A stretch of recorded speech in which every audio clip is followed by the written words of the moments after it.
থাকবে না আপনার কোনো বস।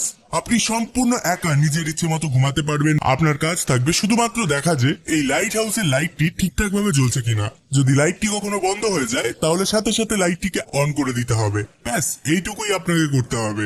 মাসের শেষে কোটি কোটি টাকা গুনবেন। চাকরিটা পেতে খুব ইচ্ছে করছে নিশ্চয়ই? তবে অ্যাপ্লাই করবার আগে জেনে নিন, এটা পৃথিবীর মধ্যে সবচাইতে ভয়ঙ্কর একটি কাজ। কারণ এই লাইট হাউস ঠিক একদম সমুদ্রের মাঝে অবস্থিত। এখানে থাকা অবস্থায় আপনি কারো সাথেই যোগাযোগ করতে পারবেন না। একাকিত্ব আপনাকে সব সময় ঘিরে থাকবে। সব থেকে ভয়ঙ্কর ব্যাপার হলো প্রায় সময়ই এখানে বেশ বড় বড় ঝড় হয়, যার ফলে এই কাজে মৃত্যু পর্যন্ত হতে পারে। কিন্তু আসল প্রশ্ন হলো এই লাইট হাউস সমুদ্রের মাঝেই কেন তৈরি করা হয়েছে? আপনাদেরকে ইতিহাসে ফিরে যেতে হবে। সেই সময়কালে ক্যাম্পেড মারিয়াস নামের একজন অসাধারণ নাবিক ছিলেন। তিনি তার জাহাজ নিয়ে সমুদ্রের মাঝে ঘুটঘুটে অন্ধকারের মধ্যে দিয়ে একটা জায়গা দিয়ে যাচ্ছিল।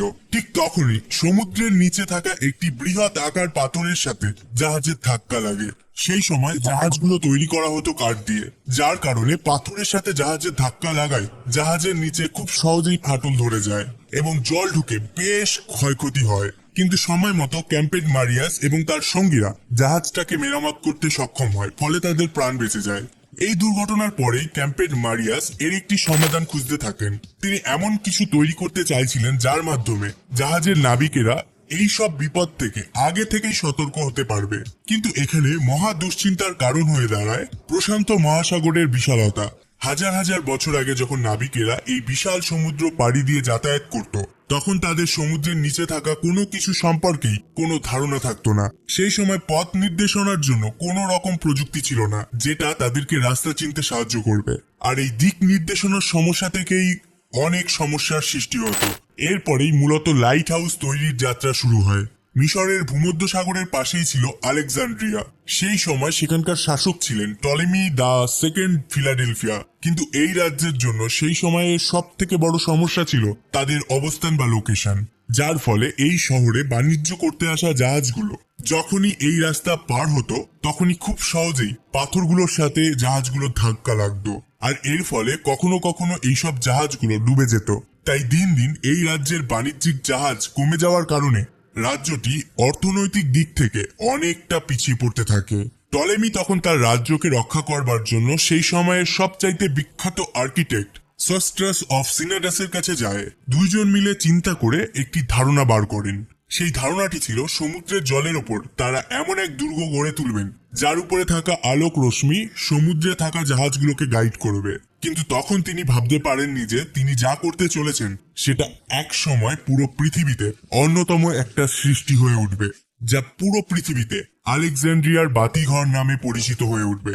এই লাইট হাউসের মাথার উপরে সেই সময় প্রতিনিয়ত আগুন জ্বালিয়ে রাখা হতো, যার জন্য এই লাইট হাউসে সবসময় তেল আর কাঠের যোগান দিতে হতো।